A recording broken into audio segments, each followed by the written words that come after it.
Welcome to No Nonsense Nonprofits. Hi, I'm Sandy Ray, founder of Sandra E. Ray, CPA, where we alleviate financial headaches so that you can create a bigger impact. This week has been a little rough for nonprofits and a little bit chaotic. So today I want to talk about what happened this week, the federal funding freeze, and what we can do to get ready for what might come down the road. I have put the links to the OMB memo and the complaint from the group of nonprofits who filed suit in Washington, D.C. Those are in the chat in the comment section. If you have any questions about those links or the actual documentation, you can click on those links and get to them. So as you all know, we were hit with some really crazy news this week that has been unprecedented. The Office of the Management and Budget, which is OMB, issued a memo on January 27th to freeze federal funding assistance, all federal funding for assistance outside of the federal government agencies. On the 28th, there was a lawsuit that was filed to stop the funding freeze. On the 28th, the judge in Washington, D.C. granted a temporary restraining order until Monday, February 3rd, but things were still very chaotic. I think there was one or two other lawsuits that may have been filed. I haven't been able to track those down, so I don't have those for you. And then on January 29th, OMB, which was yesterday, rescinded the memo on the funding freeze. So things moved very quickly. And we're still not sure of what the outcome of all this will be. Keep in mind, those executive orders that prompted this memo that were signed on January 20th, those are still in effect.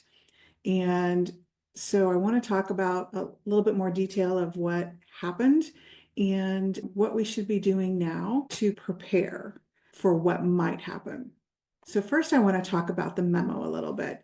It was OMB Memo M25-13. It was issued on January 27th, 2025 by Acting Director Matthew Vaith. And he said it was to comply with several executive orders issued on January 20th.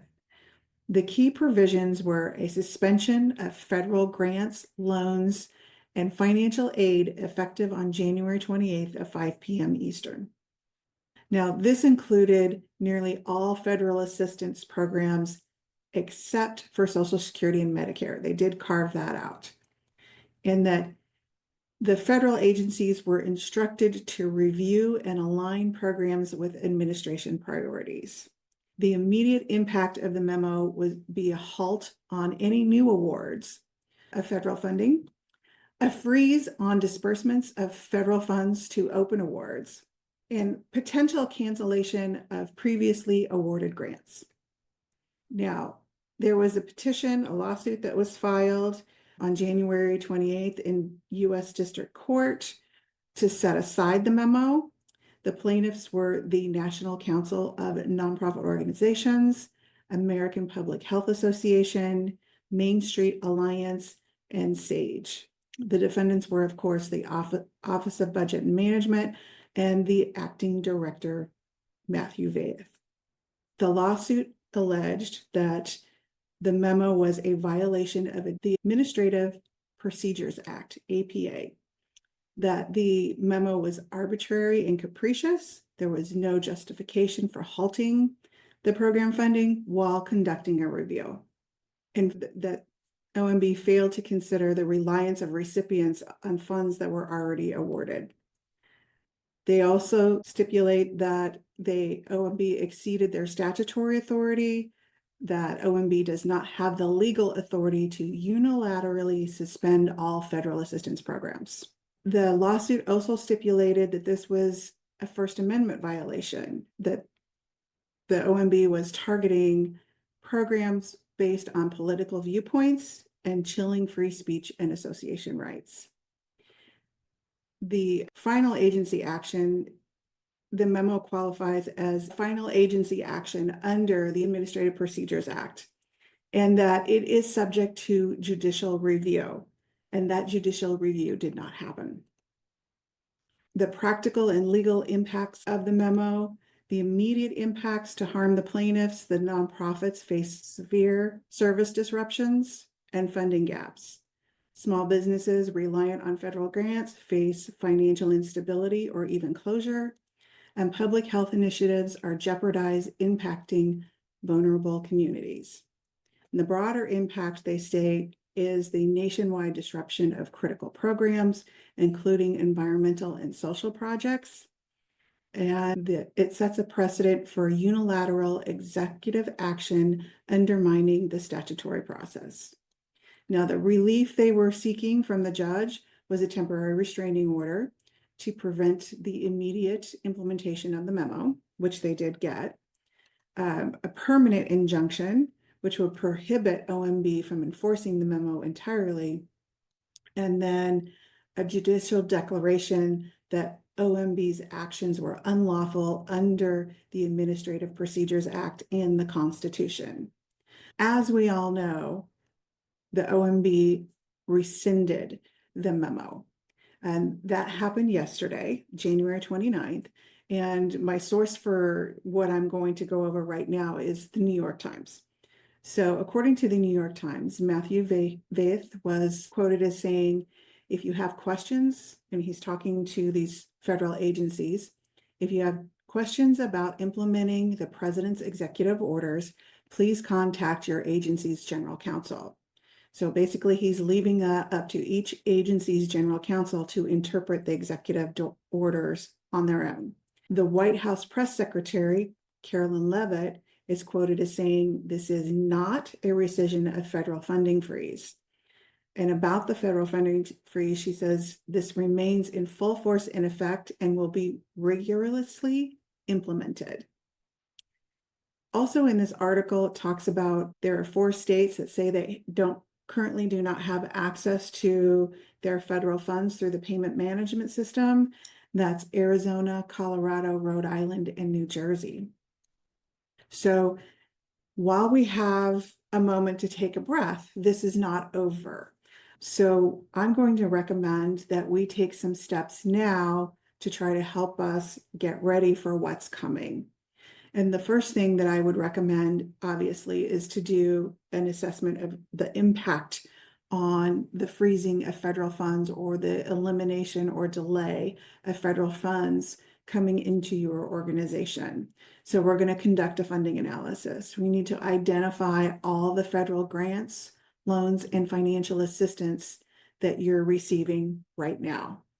And it may not be as simple as you think, because federal funds come to us through state grants and through other not-for-profits. So if the federal funds dry up for the state or for these other nonprofits, it's very likely that those funds coming from those organizations to us is going to impact us as well. So you need to find the original source of the funding. And we want to document the amounts of those funds, the timelines that were supposed to be coming in, what would happen if they went away altogether, or what would happen if they were delayed.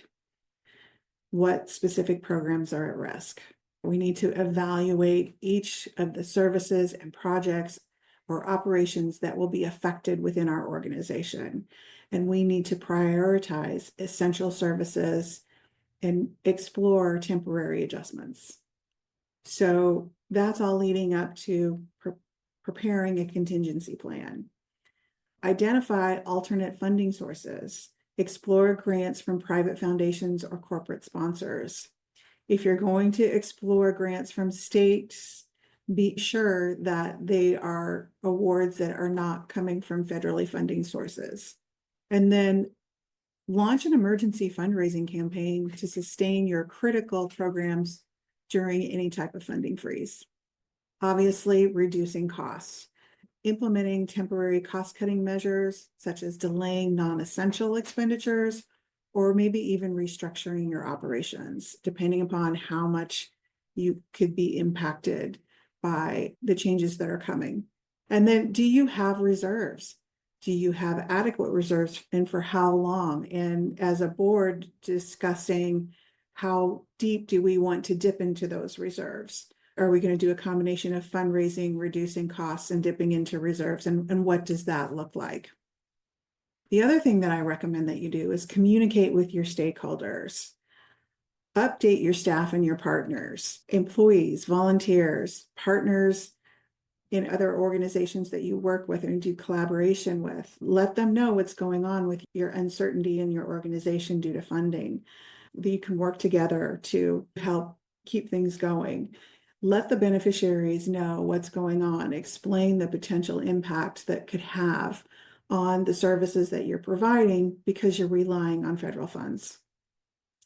And then engage your donors and supporters. Use the situation as an opportunity to raise awareness for your organization and raise funds to mitigate the impact of any potential freeze or delay.